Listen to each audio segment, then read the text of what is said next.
Doctor صاحب میرا آپ سے سوال یہ ہے کہ کیا یہی وجہ ہے کہ آج کی دنیا میں اس قدر پریشانیاں ہیں؟ دیکھیں آج کی دنیا میں جو پریشانیاں اس کی بہت ساری وجوہات ہیں، لیکن ان تمام وجوہات میں صلہ رحمی کو بھی ہم ضرور شامل کریں گے، اس لیے کہ صلہ رحمی کرنے والوں کے جو فائدے ہیں وہ مذہب اسلام نے الگ بتائے اور قطع رحمی کرنے والوں کے نقصانات الگ بتائے ہیں۔ تو جب قطع رحمی پر ہم بات کرتے ہیں اور صلہ رحمی پر ہم بات کرتے ہیں تو میرے ذہن میں ایک اور واقعہ آ رہا ہے، میں چاہتی ہوں کہ اسے قائم ٹی وی کے توسط سے دیگر ناظرین کی خدمت میں عرض کروں کہ روایت یہ کہتی ہے کہ دو بھائی تھے، دونوں ایک دوسرے سے بہت زیادہ محبت کیا کرتے تھے۔ اب جب وہ دونوں ایک دوسرے سے بہت زیادہ محبت کیا کرتے تھے تو بڑے بھائی کی شادی ہو چکی تھی، اس کے چھوٹے چھوٹے بچے بھی تھے۔ اچھا چھوٹا بھائی جو تھا وہ ابھی غیر شادی شدہ تھا، تو فصل کاٹی گئی۔ آپ کو معلوم ہے کہ جو گاؤں دیہات ہوا کرتے ہیں وہاں پر اناج رکھنے کے بڑے بڑے ڈبے ہوا کرتے ہیں، تو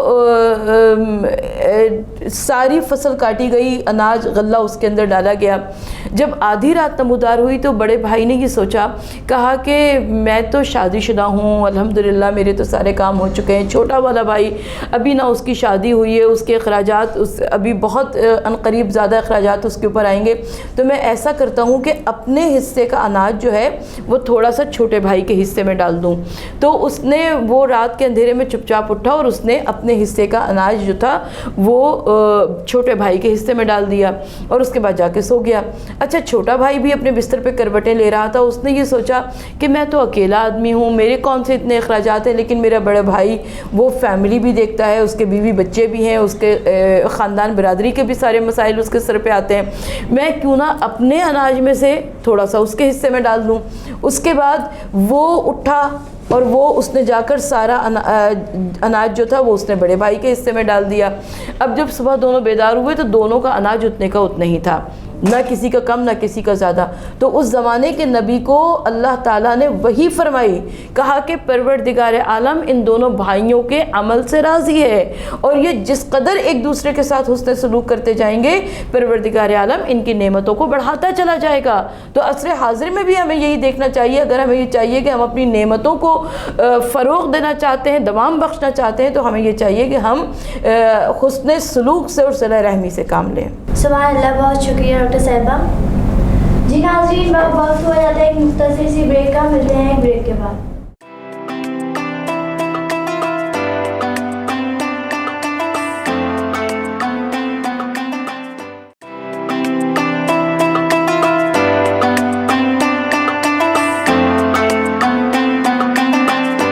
جی ناظرین ہم بریک سے واپس آ چکے ہیں، آپ دیکھ رہے ہیں قائم ٹی وی رمضان ٹرانسمیشن۔ جی ڈاکٹر صاحبہ میرا آپ سے سوال یہ ہے کہ جو ہم سے قطع رحمی کرتے ہیں کیا ہم بھی ان سے صلہ رحمی کریں؟ دیکھیے سب سے پہلی بات تو یہ کہ کیا ہم دوسرے کے ساتھ وہی سلوک کریں گے جو وہ ہمارے ساتھ کرے گا؟ ہمارے ساتھ تو دنیا میں بہت سارے لوگ بدسلوکی کرتے ہیں، لیکن ہم ان کے ساتھ کوشش کرتے ہیں کہ حسن سلوک کریں۔ تو اب اس کی مثال میں یوں دینا چاہوں گی کہ حضرت امام جعفر صادق علیہ السلام، ان کے نام سے ہمارا فقہ پہچانا جاتا ہے، فقہ جعفری شیعہ اثنا عشری۔ تو امام جعفر صادق علیہ السلام کا جب آخری وقت آیا، یعنی وقت شہادت آیا، تو آپ نے اپنی وصیتوں کو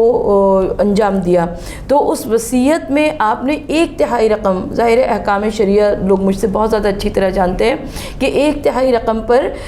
مرنے والے کا اختیار ہوتا ہے کہ وہ جیسا چاہے ویسی وصیت کر لے، یعنی مال ہمارا ہے، دولت ہماری ہے، خرچ کمایا ہم نے اسے ہے، جمع ہم نے اسے کیا ہے، جمع کرنے میں حساب ہے، خرچ کرنے میں عذاب ہے،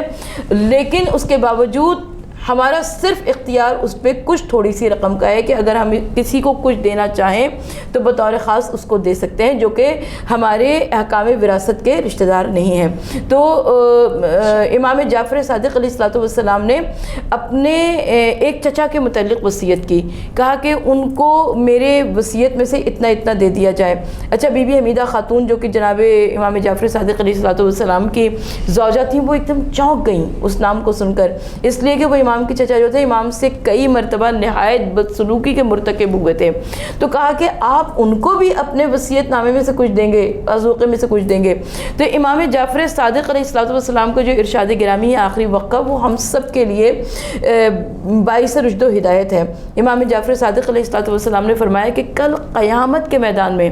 ہمارا چچا اپنے عمل کا جواب دے ہوگا، لیکن پروردگار عالم مجھ سے میرے عمل کے بارے میں پوچھے گا۔ یعنی آج میں اور آپ، ہم کو اپنے ہر عمل کے سامنے رب العالمین کو جواب دینا ہے۔ اگر ہم پروردگار عالم کو جواب دیں گے، ہمارے بچے تو ہم سے یہی کہتے ہیں ٹٹ فار ٹیٹ، اس نے برا کیا ہے تو ہم بھی برا کریں گے، اس نے برا جواب دیا ہے تو ہم بھی برا جواب دیں گے۔ لیکن اللہ ہم سے یہی چاہتا ہے کہ وہ اگر کوئی برا کرتا بھی رہے تو آپ حسن سلوک کا دامن ہاتھ سے نہ چھوڑیے اور ان کے لیے اچھے سے اچھا کرتے رہیے۔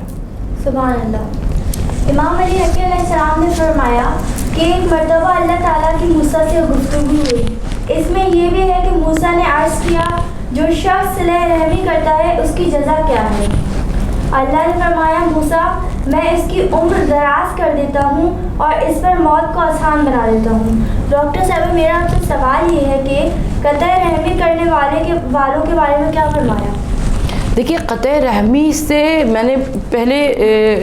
بھی یہ عرض کر چکی ہوں کہ عمریں کوتاہ ہو جاتی ہیں، رزق قلیل ہو جاتا ہے۔ اچھا انسان کو معلوم بھی نہیں چلتا کہ اس سے کون سا ایسا گناہ سرزد ہو رہا ہے جس کی بنا پر یہ پریشانیاں آ رہی ہیں، لیکن وہ پریشانیاں اس کے اپنے اعمال کی وجہ سے آتی ہیں اس کے سامنے۔ ہم چھوٹے چھوٹے کاموں سے، ہمارے یہاں بہت ساری مرتبہ ایسا ہوتا ہے کہ ہم بڑے بڑے کام نہیں انجام دے سکتے ہیں، بڑی بڑی نیکیاں سر انجام نہیں دے سکتے ہیں، لیکن جو چھوٹے چھوٹے کام ہوتے ہیں اگر ہم ان کاموں کو بھی سر انجام دے لیں تو ہم اپنے رشتہ داروں سے تعلق کو جوڑے رکھ سکتے ہیں، رشتے کو بنائے رکھ سکتے ہیں۔ اب آج کل کے دور میں جب ہم بات کرتے ہیں، دیکھیں آج کل تو رابطہ کرنا بہت زیادہ آسان ہو گیا ہے۔ پرانے زمانے میں تو کسی کے گھر جایا جاتا تھا، زحمت کی جاتی تھی، وقت نکالا جاتا تھا، تکلیفیں پریشانیاں اٹھائی جاتی تھیں، لیکن آج کل کے دور میں سوشل میڈیا کے ذریعے ہاتھوں میں اسمارٹ موبائل فون ہے، آپ کسی کو ایک میسج کر دیجئے، کسی سے دعا سلام کر لیجئے، کسی کی خیریت لے لیجئے، تو در حقیقت اتنے سارے مواقع ہمارے پاس موجود ہیں کہ ہم اپنے رشتہ داروں سے سلسلے کو جوڑے رکھ سکتے ہیں۔ بہت بہت شکریہ ڈاکٹر صاحبہ۔ میں چاہتی ہوں کہ آپ کچھ کلام پیش کریں۔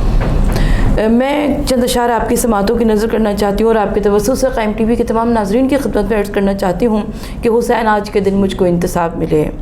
حسین آج کے دن مجھ کو انتصاب ملے کہ جیسے خانہ دل پر لکھی کتاب ملے، قدم بڑھاؤں جو عباس کا علم تھاموں، وفا کی راہ میں یوں مجھ کو انقلاب ملے، سنا یوں سینہ اکبر سے کھینچی مولا نے، حسین چاہتے ہیں دی کو آب و تاب ملے، جو کربلا میں ملا درس 14 صدیوں سے، کتاب ہاتھ میں ہے مجھ کو یوں نصاب ملے، یہ پیاس اصغر بے شیر اور سکینہ کی، یہ پیاس اصغر بے شیر اور سکینہ کی کہ جیسے پانی کی موجوں کو اضطراب ملے، سوال پانی کا شبیر نے کیا ایسے، سوال پانی کا شبیر نے کیا ایسے، وہ تیر آیا کہ سرور کو یوں جواب ملے، لہو یوں اصغر بے شیر کا دیا سربت، مقطع عرض ہے کہ لہو یوں اصغر بے شیر کا دیا سربت، رضا حسین کی ہے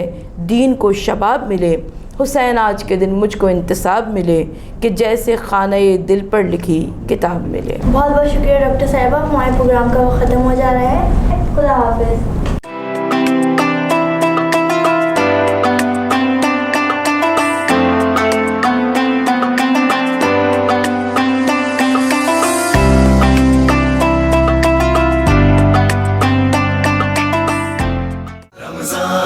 رمضان یوں قائم ہے، رمضان رمضان رمضان یوں قائم ہے، رمضان